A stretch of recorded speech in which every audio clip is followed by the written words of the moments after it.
اللہ فرماتا ہے کہ یہ جو وہ کہتے ہیں کہ ہم یہاں اس لیے مارے گئے کہ ہمیں یہاں لایا گیا میدان جنگ میں، کہا یہ کل کو بھی یہ حرکتیں کریں گے. جب ان سے کہا جائے گا کہ جہاد کے لیے نکلو، وہ کہیں گے تو موت کے لیے نکال رہے ہیں.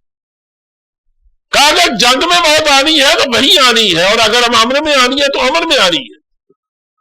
آئے گی موت وہی جیسے اللہ نے لکھ دی ہے. تو کہا یہ دیکھو اس کو ذرا غور سے، قل لو کنتم فی بیوتکم، اے پیغمبر ان سے کہہ دیجئے اگر تم اپنے گھروں میں ہوتے، لبرز الذین کتب علیہم القتل، تو تم ضرور نکلتے، الذین کتب علیہم، وہ لوگ ضرور نکلتے جن پر قتل لکھ دیا گیا ہے، الی مضاجعہم، اپنے قتل ہونے کی جگہوں کی طرف. تم کیا سمجھتے کہ تم یہاں آئے ہو تو اس لیے مارے گئے؟ کل تم اگر یہاں نہ آتے تم اپنے گھروں میں ہوتے اور اللہ یہ فیصلہ کر دیتا کہ تمہیں یہاں موت آئے گی، تو کہا تم خود نکل کے آتے، کوئی تمہیں نہ لاتا، تم خود دیوانہ اور آتے ادھر، تمہیں تقدیر کھینچ کے لاتی، تمہارے دلوں میں تقدیر یہ بات ڈالتی کہ چلو وہاں تمہیں وہی مرنا. وَلِيَبْتَلِيَ اللَّهُ مَا فِي صُدُورِكُمْ، یہ سب کچھ اس لیے ہوا تاکہ اللہ آزمائے ما فی صدورکم، اس میں جو کوئی تمہارے سینوں میں ہے، وَلِيُمَحِصَ مَا فِي قُلُوبِكُمْ، اور تاکہ اللہ خالص کر دے جو کوئی تمہارے دلوں میں ہے.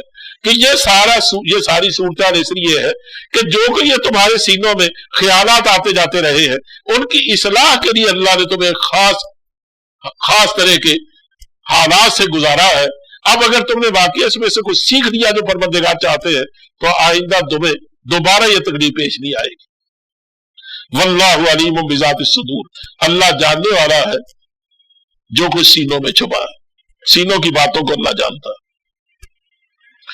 ان الذین تولوا منکم یوم التقى الجمعان، بے شک جو لوگ پشت پھیر گئے تم میں سے اس دن جس دن دو جماعتیں آپس میں ٹکرائی، یعنی جنگ کی صبح کو جو لوگ تم سے الگ ہو گئے. انما استزلهم الشیطان، اس میں کوئی شبہ نہیں کہ ان کو شیطان نے پھسلایا، ببعض ما کسبوا، ان کرتوتوں کے سبب جو وہ کرتے رہے. کہ عبداللہ بن ابی اور اس کے ساتھی میں جنگ احد کی تدبیر نے یا حکمت نے ان کو اس نفاق پر مجبور نہیں کیا، بلکہ نفاق تو پہلے سے ان کے دلوں میں پلتا رہا. وہ پہلے بھی جو حرکتیں کرتے تھے وہ نفاق پر مبنی تھی، تمہیں دھوکہ دیتے تھے. وہ پہلے کی ان کی بدعمالیوں نے شیطان کو موقع دیا ہے ان کے دلوں میں وسوسہ اندازی کا. اس سے معلوم ہوتا ہے جس آدمی کے دل میں اللہ اور اس کے رسول سے بے پناہ تعلق ہو، شیطان کو وسوسہ اندازی کا وہاں کبھی موقع نہیں ملتا. دیکھو بارش کا قطرہ وہیں گرتا ہے جس کی چھت میں سوراخ ہوتا ہے. جن کی چھتیں پختہ ہوتی ہیں وہ ٹپکا نہیں کرتے.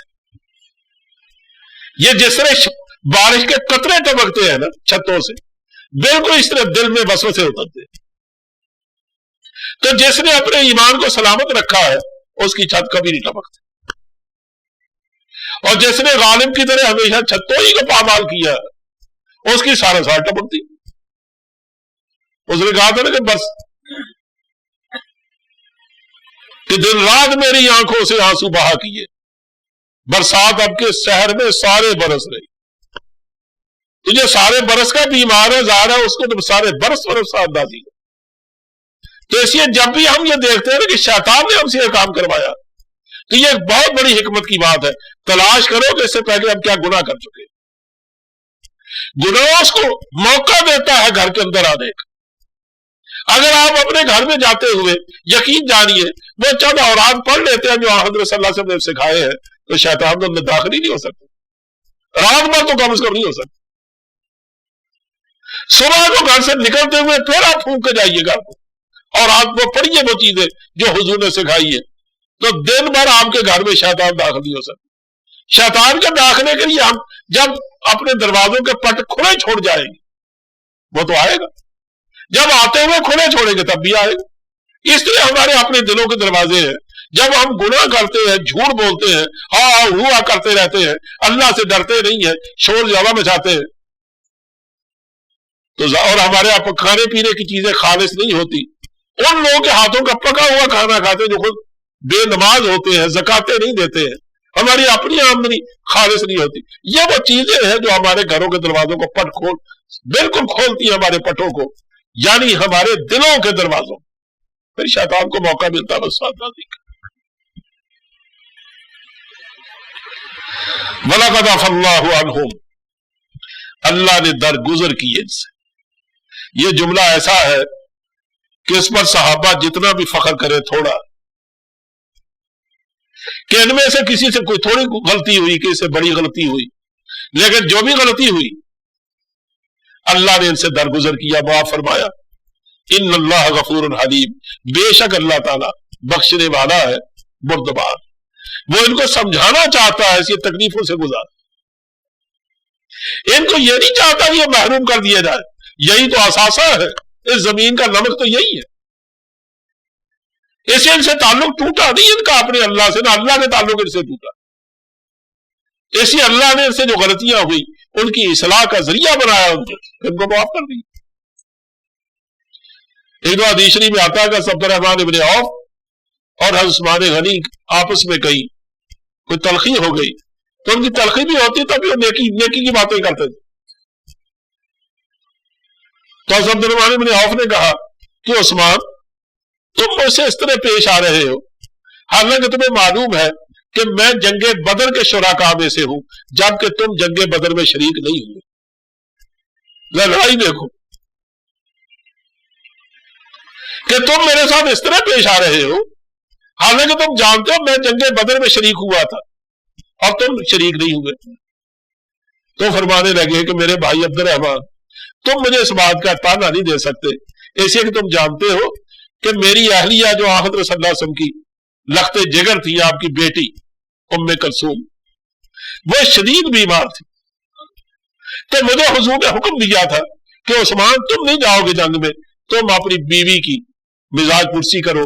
कहा बाद में इंतकाल कर गई, और जब हुजूर वहां से लौटे हैं तो उस दिन हम कब्र पर मिट्टी डाल रहे थे।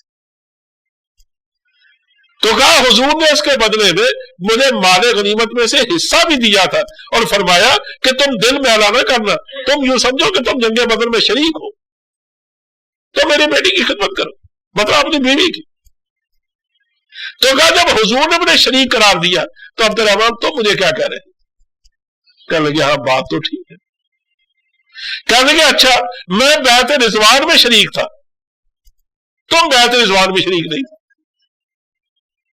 उन्होंने कहा भाई बैत रिजवान तो हुई मेरी वजह से थी, मुझे हुजूर ने मक्का मुअज़्ज़मा भेजा, उन्होंने मुझे 3 दिन के लिए रोक लिया, समझ लिया गया मैं कत्ल कर दिया गया हूं। हुजूर बबोल के दरख्त के नीचे टेक लगा के बैठे, बड़े बरहम थे, बड़े गुस्से में। फरमाया ये हाथ उस्मान का है, इस पर मैं बैत करता हूं, तुम उस्मान के खून का बदला लेने के लिए मेरे हाथ में बैत करो। कहा मेरा हुजूर का बायां हाथ भी मुझसे अच्छा था, उनका दायां हाथ भी मुझसे अच्छा था, वो हर लिहाज से हमसे अच्छे थे, लेकिन उन्होंने मेरे हाथ को अपना हाथ करार दिया, तो तुम मुझे इल्जाम किस बात का दे रहे हैं? अब्दुर्रहमान कहने लगे कि भाई वाकई तुम तो मुझसे बढ़कर निकले। आखिरी बात उन्होंने कही कि देखो तुम साबित कदम नहीं रह सके जंगे उहद में, जो लोग भागे थे यानी वक्ती तौर पर तो हट गए, उनमें से तुम भी थे। तो उस्मान ने फरमाया कि भाई उस्मान अब्दुर्रहमान, अल्लाह तो फरमाता है कि वलक़द अफ़ल्लाहु अन्हुम, अल्लाह ने उनसे दरगुजर फरमाया और माफ कर दिया, तो क्या तुम माफ नहीं करोगे? सर झुक गया उनका। ये वो बात थी जो कभी जंगे यानी कभी आपस में बैठते भी थे साहबा और कभी बात होती कि इनमें से कुछ लोग भाग निकले थे, तो दूसरे कहते खबरदार जुबानें बंद कर लो, जब अल्लाह ने माफ कर दिया तुम कौन होते बात करने वाले? और यही बात है शेख अब्दुल कादिर जिलानी रहमतुल्लाह अलैह ने सारे साहबा के बारे में, बाद में जो उनमें जंगे हुई तो उनके बारे में फरमाया कि तुम अगर सहाबा में होते तो तुम्हारी तलवार मुमकिन है किसी सहाबी के खून से रंगीन होती। अब अगर अल्लाह ने तुम्हें उससे बचा लिया है तो अपनी जबानों को रोक के रखो, किसी सहाबी के बारे में बदगोई ना करो, वो सब अल्लाह के बख्शे हुए लोग थे, उनकी आपस की बातें وہ خود نپٹیں گے ایک دوسرے سے، لیکن ہمیں اس کی اجازت نہیں ہے کہ ہم ان بڑے لوگوں کے آپ تلاش کریں اور اس کا ذکر کریں۔ اللہ اسے قبول فرمائے۔ وآخر دعوانا الحمدللہ رب العالمین۔